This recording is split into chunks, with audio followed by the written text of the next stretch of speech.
fun. But not this one. Because how did we go from this? You don't think it's too big for you to be a Cowboy, do you? No, not at all. Whatever it takes for me to just continue to be a Cowboy until I retire, that's what I want. To this. Dallas Cowboys move four-time Pro Bowl edge sensation Micah Parsons to Green Bay. Breakups matter because of history and emotion. The same two factors that any homecoming worth a damn revolves around.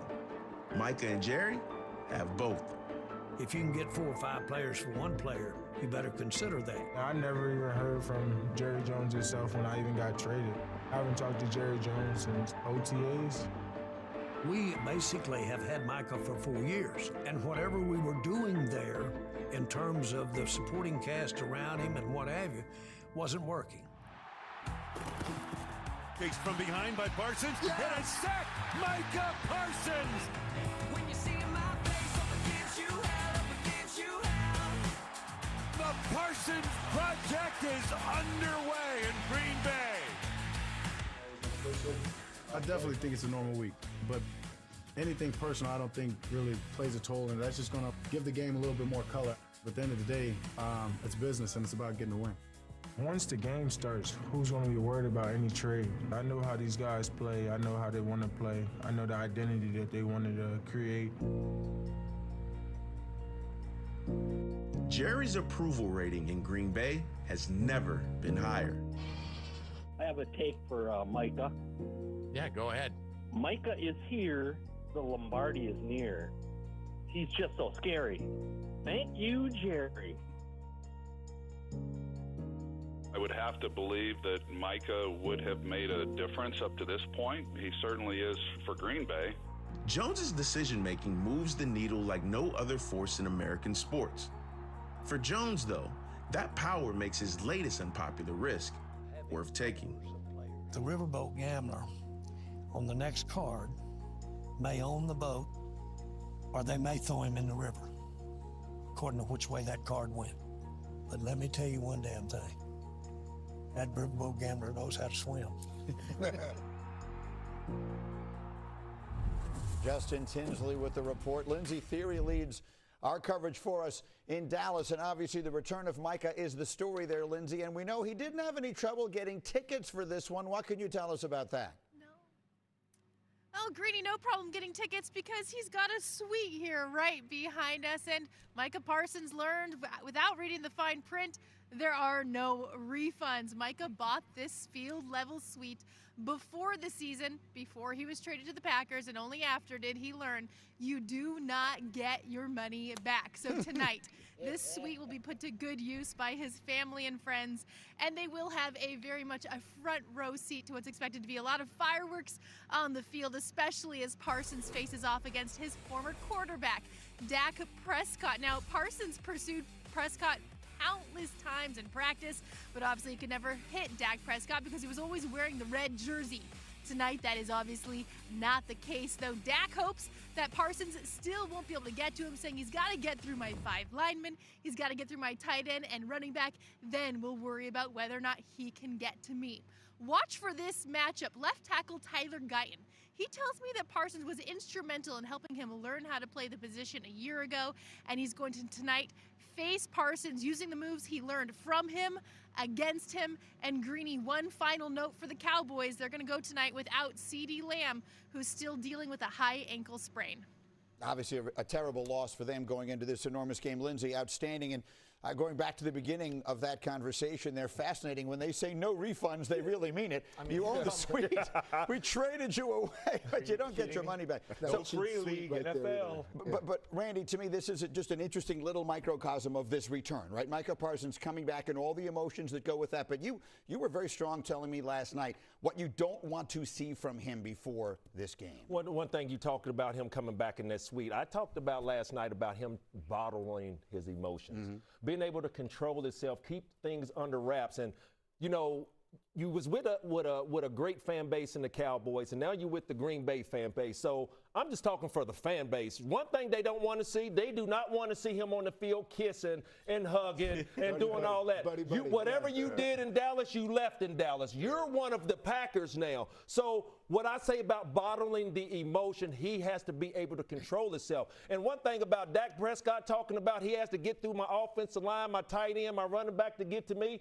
I started this show out talking about the Tasmanian devil. Y'all know what the Tasmanian do when things get in his way. He move him out the way and get what he wants. So be careful what you ask for, Dak. And that's emotions from Micah. There's emotions on the Dallas side of the ball. I was a part of this when I was with the Patriots, and we got rid of Lawyer Malloy a week before the season opener. And that very team, we played in the opener, but the Buffalo Bills, and we could not help but be on that sideline, look across, and see our former teammate, who was also a captain, and think that he should be with us. Those are emotions that are hard to get over. We got shut out and lost 31-0. So those type of emotions from the Dallas Cowboys players, they've got to come over it quickly. Like, this guy wanted to go, we got to play football, but man, that should be with us. That's going to be hard for them also. This one is so unique. Listen, I've been traded twice. I've played former teams, but this happened a month ago, right? It is so recent. And I think all of us up here couldn't fathom him not being a Cowboy this season.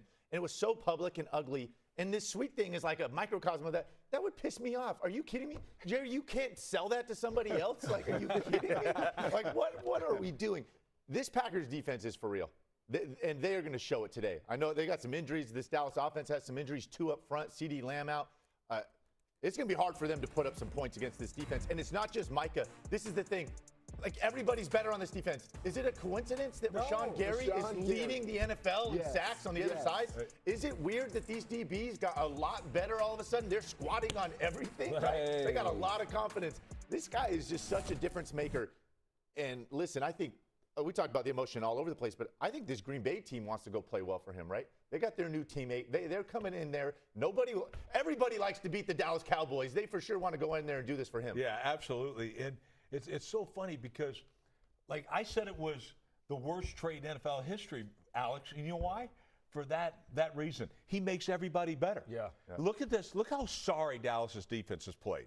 I mean, seriously. There's no other way of putting it. They're the worst in the league. The worst defense in the league. And isn't it amazing? They have 2 great, corners with all those interceptions and scoring on defensive takeaways, Bland and Diggs and all that stuff. Yeah, they're Gus Gamble corners. They could be because of the pass rush that Micah Parsons provided and his teammates. All right, because Micah is not just about himself wrecking shop. His teammates will wreck shop with him because all the attention is on him. So you elevated a top 5 defense, by the way, in Green Bay. You added Micah Parsons. And now your defense has been absolutely putrid. By the way, as bad as they are, all right, with Micah Parsons not being there, that's not the only reason. Guys, these guys have no clue what they're doing. I call them Doomsday defense, right? Let's roll a couple of plays here. I got a screen pass coming up, all right, on this first one here. I believe it was 3rd and 8 or something like that, or 3rd and 9. Let me see it here. Okay, 3rd and 8. Now, there's a rule here. Rush the passer. By the way, D-line, they haven't rushed a passer forever. They all think they're Warren Sapp. All right, roll this back, please. Just bring it back a little bit if we can possibly do it, because I want to show you a couple things here. All right, we're going to send the play here. All right, I screwed this up. But you're seeing these sorry guys all over the place here. They got one guy chasing the football, okay? That's great.